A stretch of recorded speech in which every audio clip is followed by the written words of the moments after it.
Lami sa pagkaon guys, naipansit Hi guys, it's me, Angeli Fernando Pilingerang Vlogger guys. Welcome sa aking mini vlog. Nandito kami ilang mama auntie guys, kay nagpaluto siya guys kasi anniversary Lola Rosita. Kaya guys, din dito kami nagloto-loto kami at nagtulungan para matapos agad at may pangharang na kami. Kay mga G man akong mama guys. O kinsa may ganahan mang pangadji dyan kay akong mama mga G. Diri lang sa Pampanga guys ha.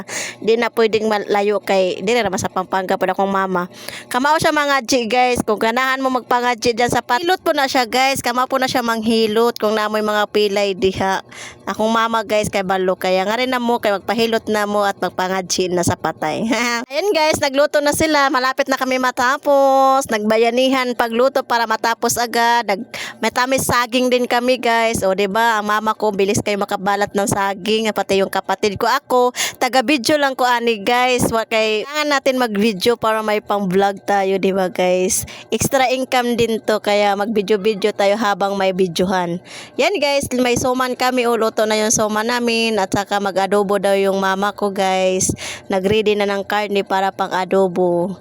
Diba ganyan kasi pag yung mama ko guys. So, sila pumunta yung mga ibang kapatid ni mama. Si Mama Rebecca, si Auntie Bibing hindi din pumunta kasi daw may binabantayan sa hospital si Auntie Bibing. Tapos si Mama Rebecca hindi din nagpunta.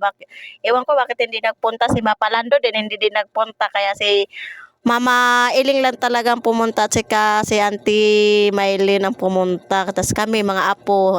Manan natin yung suman guys kung masarap ba kay mainit-init ba. Lami ba ni i-partner pagkapi guys. Ako jud ang mauna pagtikim kasi sila nagluto man sila niya. Ako nito kain lang guys. Taga-tikim ako sa tagaluto nila guys. Di ba ang sarap-sarap guys. Nagluto na din si mama ng adobo guys nga may atay ba. Humba daw yung tawag dyan.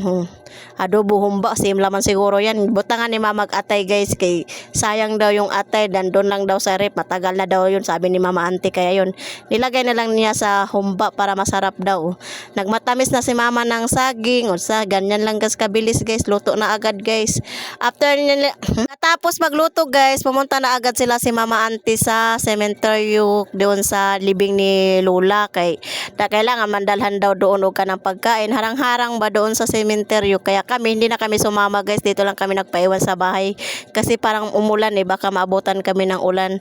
Ayan dyan guys, ando na umalis na sila auntie pumunta ng cementerio kaya kami lang ang naiwan kaya kumakain lang kami guys kay para makauwi na kami kasi parang maabutan kami ng ulan Si mama nagpaiwan guys kay mga G pa man siya kay unya naman daw gabi ang pangaji kaya kami pauwi na kami dyan guys kay maabtan mig ulan ba lakas pa naman ang ulan guys. Hanggang dito na lang yung vlog ko guys. Thank you for watching. Goodbye.